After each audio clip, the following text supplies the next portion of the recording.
Assalamualaikum warahmatullahi wabarakatuh. Dalam video kali ini saya akan bedah sebiji laptop yang ada di hadapan saya ni. Saya akan tunjuk apa yang ada di dalam sebiji laptop kepada anda dan saya akan kongsikan dengan anda tentang hardware tersebut. Jangan ambil risiko, jangan tiru aksi ni dekat rumah, especially adik-adik yang tonton video ni. Nanti buka boleh, pasang balik masalah. Nanti mak ayah marah kan. Apa-apa pun anda bersama saya Ashraf Jeffrey dalam channel YouTube Mona Lisa. Kalau anda belum tekan butang subscribe, pastikan anda tekan butang subscribe dan juga button loceng yang ada di tepi dia. Oh, video kali ini disponsor oleh Samurai Yakiniku. Ni ais latte yang saya pau dekat restoran saya. Jom.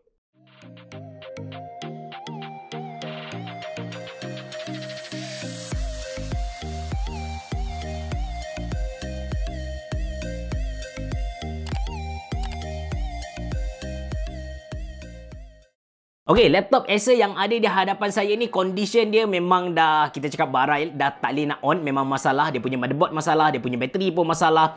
Dan laptop ni umur dia maybe dah cecah 10 ataupun 15 tahun macam tu. Kalau kita cari dekat pasaran sekarang, even untuk refurbish atau second hand pun susah lah kita nak jumpa. Kalau laptop refurbish ni kan, normally dia adalah laptop-laptop yang commercial usage. Dia macam kalau Acer, dia akan datang dengan Acer Travelmate. Kalau Lenovo, dia datang dengan ThinkPad. So, dia jarang jual yang consumer unit macam ni lah. Okey, laptop ni keadaan dia memang teruk. Kita akan buka. So, ini bahagian bawah dia. Okey, kalau tengok Acer Aspire ni, dia senang untuk kita upgrade. Kalau zaman sekarang memang senang gila sebab dia dah ada kompartmen untuk dia punya hard disk dan juga RAM dekat sini. Lepas tu ni dia punya bateri. So, kita buka dulu. Zaman dulu bateri memang boleh cabut lah. Sekarang kebanyakan bateri dia dah built in dekat dalam. But still, kita boleh cabut sebenarnya. Cuma kita kena buka chassis ataupun penutup yang ada dekat bawah ni. Lepas tu kita cabut dia punya pin dekat dalam tu. Macam kita cabut pin ataupun connector kipas yang ada dekat kita punya PC lah. So, kita buka dulu skru yang mana patut dulu. Skru dia pun dah dalam keadaan yang nazak sebenarnya ni.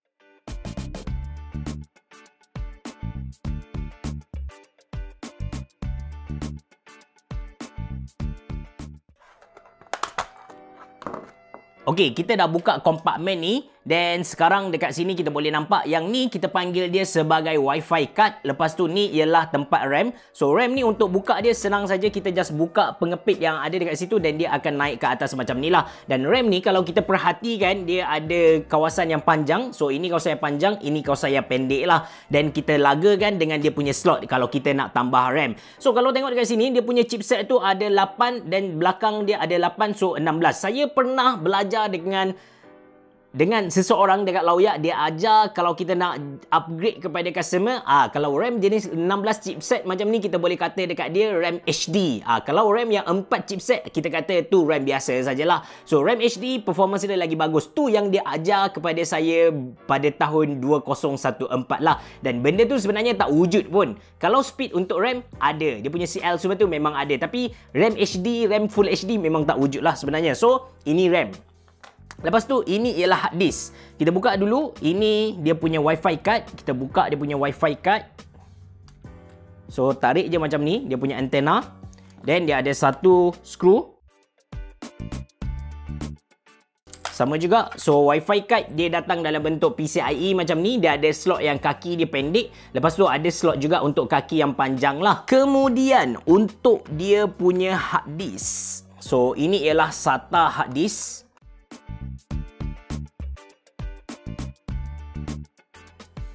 Alright, so ini ialah SATA hard disk. Dekat sini dia ada tulis dia punya capacity normally. So kita cari dia punya capacity hard disk Z5K 500, should be 500GB lah. Yes, 500GB dengan 5400 RPM, SATA 6GB per second. Lepas tu kita buka skru-skru lain untuk kita buka, kita tengok dia punya motherboard dalam macam mana.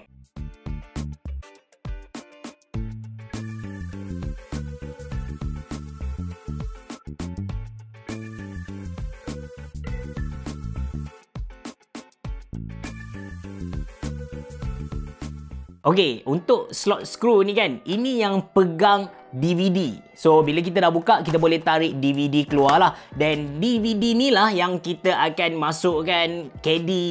DVD ni dia punya bekas, kita akan panggil dia sebagai KD. Dan dekat KD tu kita masukkan SSD ataupun hard disk. Kalau kita nak tambah SSD dekat laptop-laptop yang ada DVD ni lah. Dan nasihat saya, kalau anda nak tambah hard disk, nak tambah SSD dekat laptop yang memang datang dengan hard disk, dia ada slot DVD, apa yang anda patut buat ialah pindah dia punya hard disk ke slot KD tadi dan masukkan hard disk dekat slot DVD. Anda punya SSD masukkan dekat dia punya hard disk asal, tempat slot hard disk asal. Benda ni dia berkait dengan North Bridge dengan South Bridge dalam laptop kita. Ada bahagian yang utama, ada bahagian yang secondary. So bahagian utama ni biasanya digunakan untuk macam kita cakap data, dan untuk OS, untuk BIOS kita. So dia berada pada main board kita. Dan untuk hard disk atau juga USB port yang ada dekat sisi-sisi laptop kita, I/O connection tu. So normally untuk I/O connection tu dia dikawal oleh board yang kedua, yang mana dia secondary board lah. So that's why kalau anda nak tambah SSD dekat laptop lama anda, saya suggest anda masukkan SSD dekat slot hard disk asal anda. Hard disk tu ambil masukkan dalam KD masukkan dalam DVD, tempat DVD itulah. Dan kita double check adakah semua tempat kita dah unscrew. Alright, kita dah tengok ada satu tempat lagi. So, untuk buka dia punya penutup bawah ni, biasanya saya akan guna kad. Tak kisahlah apa-apa kad yang keras. Tapi kalau anda beli satu set screwdriver untuk baiki barang dalaman laptop ni, dia memang dah bagi kepada kita satu pencungkil macam tu untuk kita buka. So, kita cari tempat buka yang tengah-tengah macam ni.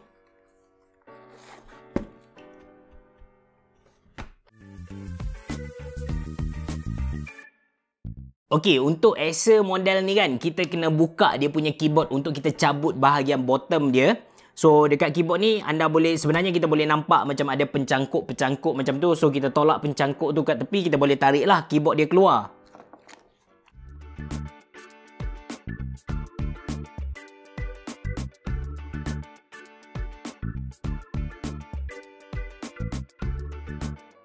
So, keyboard ni dia akan connect dengan motherboard menggunakan ribbon. Okay, so ribbon ni ada setengah ribbon kita kena tarik dia ke atas, ada setengah ribbon kita kena tarik dia keluar lah. So, macam yang ni kita kena tarik dia ke atas.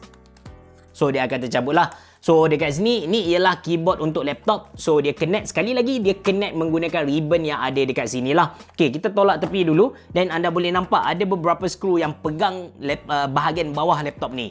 So, kita buka juga skru-skru yang ada dekat sini. Dekat skru ni, dia ada tulis juga dia punya size macam ni, M2.5 x 6. Kalau boleh skru ni jangan tertukar lah. Anda kena hafal. Kalau anda tak hafal, maybe anda buat satu macam kertas dekat situ. So dekat kertas tu anda tulis M2.5 x 6 dan anda letak dekat situ. So ada lagi M3.0 letak dekat situ supaya tak tertukar lah bila pasang balik. Right, so kita dah pasang semua. Dan dekat sini kita nampak ada lagi ribbon yang bersambung. So kita boleh cabut sekarang. Yang ni pun kita boleh, yang ni kita kena tolak dia ke atas. So, dia akan tercabut dengan sendiri. So, kita cabut ribbon dia. Dekat atas ni pun, dia ada connector. Kita tarik juga. Alright. So, dekat sini, semua dah okey.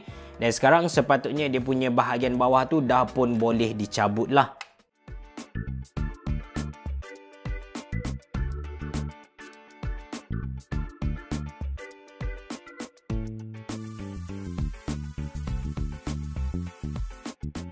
Alright. So, kita dah cabut dia punya bahagian atasan. So, dekat sini pun ada satu ribbon. Yang mana ribbon ni, kawasan ni ialah dia punya touchpad lah. And selesai buka bahagian dalam. So, ini dia bahagian dalaman kita punya laptop Acer Aspire. So, untuk laptop lama-lama ni, anda kena hati-hati bila buka dia punya ribbon macam ni. Sebab dia dah rapuh. Jadi, senang untuk kita patahkan dia. So, anda kena hati-hati benda ni. So, dekat sini kita boleh nampak. Bahagian ni kita tak nampak apa-apa sebenarnya. Dan ni bateri dia bersambung dekat board dekat sini. Kita cabut keluar dulu. Lepas tu, kita tarik keluar yang ni. Ada satu skru. Saya kena buka skru dekat sini. Right. Okay, ni ialah connection dia punya IO connection tadi. Dia lalu ke board ni. That's why saya bagi tahu dekat board kita ni ada tempat yang dia main processing. Lepas tu ada tempat yang secondary punya. So yang ni dia masuk ke tempat yang secondary lah. So ni IO connection semua. Kita tarik yang hitam ni. Then dia boleh tercabut. So kita cabut dia. Sama juga dengan yang ni. Yang ni kita tarik dia keluar. So yang tinggal lagi ialah kawasan ni. So dia punya kipas sekarang ni, dia punya power tadi, ni ialah power jack dia.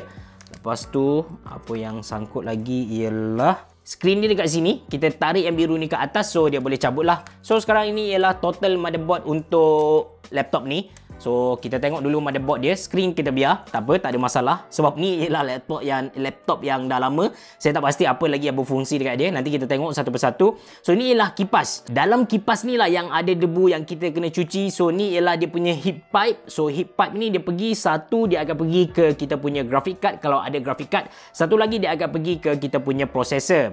Dan ni tempat RAM tadi. Ni ialah untuk dia punya wifi card tadi. Lepas tu ni ialah hard disk. Dan saya akan tunjuk kepada anda prosesor untuk laptop. Kita tolak tepi. So kali ni memang kita buka semua benda. So ni kita tengok kawasan kipas dia dengan dia punya heatsink dan bagailah.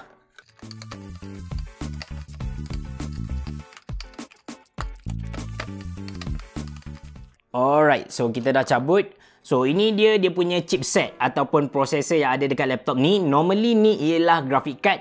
So ni ialah dia bersentuh macam ni saja, dan haba panas dari kita punya prosesor dia akan mengalir melalui heat pipe ni, dan heat pipe ni di bahagian hadapan ni dia akan lalu dekat depan ni, kipas akan tolak dia keluar. Tu bagaimana kita punya laptop sejuk kan, dia punya prosesor dan juga grafik card. So anda boleh tengok dia punya thermal paste pun dah keras. Ni thermal paste dah keras sebab laptop ni memang laptop yang dah lama gila sebenarnya. Dan dalam dia anda boleh buka dan anda boleh cuci lah. Tapi ingat, kalau ada patah ke apa memang tak masuk warranty. Even ada sesetengah laptop kalau kita sentuh di bahagian dia punya chipset, kita buka dia, cabut macam ni, dia akan void warranty. So yang ni anda kena hati-hati. Dan sekarang kita tinggal last part, which is dia punya screen. So untuk buka screen dia laptop ni, dia ada banyak apa kita cakap, ada banyak pattern lah untuk buka screen dia. Tapi kalau tak silap saya, yang ni simple saja. Kita buka dulu dia punya skru yang ada dekat screen dia. Okey. Skru. So, lepas tu tak silap saya dia just pegang melalui tepi-tepi ni je. Kita macam cungkil-cungkil dia macam ni lah.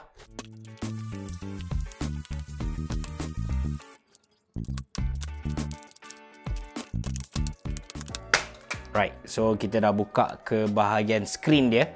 So ni ialah frame, dan ni ialah screen untuk laptop ni.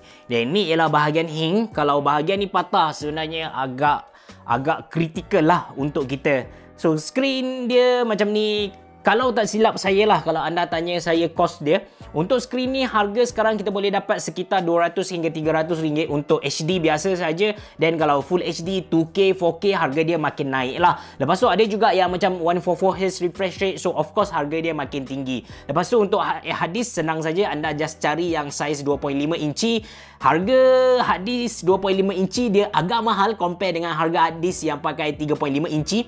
Dan laptop sekarang dia dah datang dengan NVMe SSD. Cuma anda kena ingat, bila anda nak sambung SSD, dia ada banyak connection. Yang pertama dia ada SATA yang sangat standard, which is sama dengan hard disk tadi. So ini dia punya connection, kita pakai SATA. Lepas tu dia ada M.2. Lepas tu dia ada M-SATA. Pernah ada juga connection yang kita panggil dia sebagai micro SATA. Lepas tu sekarang kita ada M.2 NVMe, M.2 SATA. So kita kena tengoklah yang mana connection kita punya hard disk pakailah. Lepas tu untuk RAM, harga dia sekitar, kalau 4GB sekitar RM100, 8GB sekitar RM180 ataupun RM150, something like that. Lepas tu untuk dia punya bateri, harga dia bawah RM200 Malaysia kalau kita beli yang third party punya. Lepas tu untuk motherboard sekarang tak silap saya, harga repair dia yang standard, mungkin anda boleh cari murah lagi, mungkin anda kena mahal lagi, tapi standard dalam RM400 Malaysia. RM400 Malaysia. So apa lagi hardware yang saya tertinggal untuk explain? RAM sudah, wifi card anda just cari saja. So Power jack kalau baiki dia sekitar 100 hingga 200 ringgit Malaysia bergantung pada laptop yang kita guna. Tapi kalau kita pandai buat, kita boleh beli dekat eBay dia punya power jack tu. Even dekat Lazada, Shopee pun dah ada jual. Kita boleh beli dan kita boleh solder sendirilah. Sebenarnya tak susah kalau kita pandai, kita ada basic soldering. Basically kita dah selesai bedah siasat Acer Aspire yang 10 tahun umur dia. Maybe 15 tahun, saya tak pasti. Tapi laptop ni confirm lama gila dah. Dan bila kita buka laptop ni, antara benda yang kita kena hati-hati bila kita nak pasang balik ialah tempat yang skru dia pendek tu, anda kena pasang skru yang pendek. Kalau anda tersalah pasang skru yang panjang, kemungkinan besar dekat chassis dia dekat depan ni, dia akan nampak macam ada benda yang tusuk dia. Ataupun maybe, worst case dia akan tembus dan rosakkan dia punya kosmetik lah. Saya dah kongsikan dengan anda, even harga untuk hardware-hardware ni, harga spare part third party dan sebagainya. Of course, harga tu tak termasuk dengan kos pemasangan. Kos pemasangan bergantung pada tempat, bergantung kepada jenis laptop anda. Ada laptop tu, bila nak tambah RAM pun, kita terpaksa buka dia punya keyboard atas, tambah dekat situ. Dia agak leceh, so tak pelik kalau kedai tu ada charge anda sebab mereka bukanlah buat kebajikan, mereka memang berniaga kan. So yang tu buat anda kena faham lah. So terima kasih kerana menonton. Terima kasih kerana sentiasa support saya. Kalau anda ada sebarang soalan, cadangan atau apa-apa saja, anda boleh tulis di ruangan komen di bawah. Merhaba. Jumpa lagi.